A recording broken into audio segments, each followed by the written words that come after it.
বাংলা জুড়ে যখন নববর্ষকে স্বাগত জানানোর তোড়জোড় চলছে, ঠিক তখনই ইসরায়েলের উপর ইরানের হামলা। গভীর রাতে বেজে উঠল যুদ্ধের ভেড়ি, সাইরেনের আওয়াজে চমকে উঠল চারপাশ। ফের আর এক যুদ্ধের পরিস্থিতি তৈরি হলো পশ্চিম এশিয়ায়।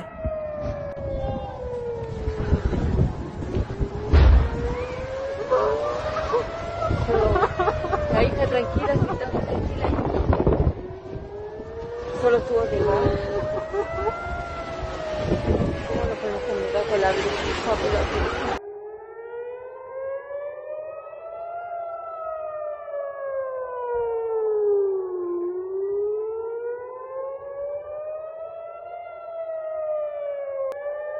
এদিন ক্ষেপণাস্ত্রের পাশাপাশি 200-রও বেশি ড্রোন নিয়ে হামলা চালিয়েছে ইরান। ছোড়া হয়েছে ব্যালিস্টিক মিসাইল, ক্রুজ মিসাইল।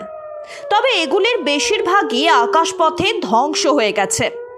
ইসরায়েলের উন্নত প্রযুক্তি এই কাজে সফল হয়েছে। ইসরায়েল ডিফেন্স ফোর্স জানিয়েছে, ইরান যেগুলি ছুড়েছে সেগুলি ভূমি থেকে ভূমি ক্ষেপণাস্ত্র। তবে মাঝ আকাশেই সেগুলিকে নিষ্ক্রিয় করেছে আয়রন ডোম সিস্টেম ও অ্যারো এরিয়ার ডিফেন্স সিস্টেম। রামায়ণ সিরিয়ালে আমরা যেমন দেখতাম, একটা তীর নিষ্ক্রিয় করতে প্রতিপক্ষ তার পাল্টা তীর ছুটছে আর তা নিষ্ক্রিয় হয়ে যাচ্ছে আকাশপথেই। এই পদ্ধতি অনেকটা সেরকমই। অ্যারো এরিয়াল ডিফেন্স সিস্টেম শব্দের চেয়ে 9 গুণ গতিতে ছুটে যায় নিষ্ক্রিয়কারী অস্ত্র। ধেয়ে আসা প্রতিপক্ষের ক্ষেপণাস্ত্রকে আকাশপথেই সেগুলি নিষ্ক্রিয় করে। হামলার প্রথম রাতে এই ছবি দেখা গেছে তেল আভিবের আকাশে। ইরানের হামলায় গভীর উদ্বেগ প্রকাশ করেছে ভারত। পশ্চিম এশিয়ায় যাতে দ্রুত শান্তি ফেরে তার জন্য আর্জি জানিয়েছে দিল্লি। তবে প্রকাশ্যেই ইসরায়েলের পাশে দাঁড়িয়েছে আমেরিকা, ব্রিটেন, জার্মানি সহ ইউরোপের বহু দেশ।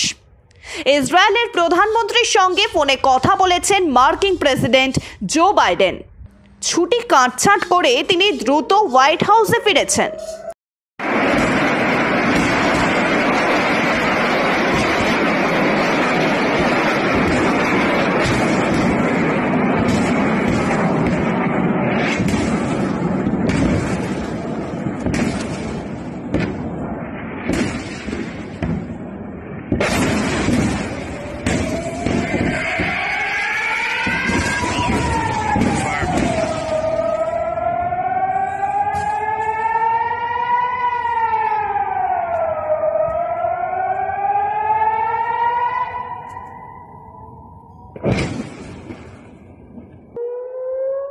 তবে কেন এই পরিস্থিতি সৃষ্টি হলো? কিছুদিন আগেই ইসরায়েলি হানায় সিরিয়ার রাজধানী দামাস্কাসে ইরানের দূতাবাস ক্ষতিগ্রস্ত হয়। হামলায় মারা যান বেশ কয়েকজন। তারপরে ইসরায়েলের বিরুদ্ধে হামলার কথা ঘোষণা করে ইরান। এখন যা পরিস্থিতি, তাতে নতুন করে ফের উত্তপ্ত হতে চলেছে পশ্চিম এশিয়া। উদ্বেগ ছড়িয়ে পড়ছে গোটা চত্বর জুড়েই। ব্যুরো রিপোর্ট, মাধ্যম।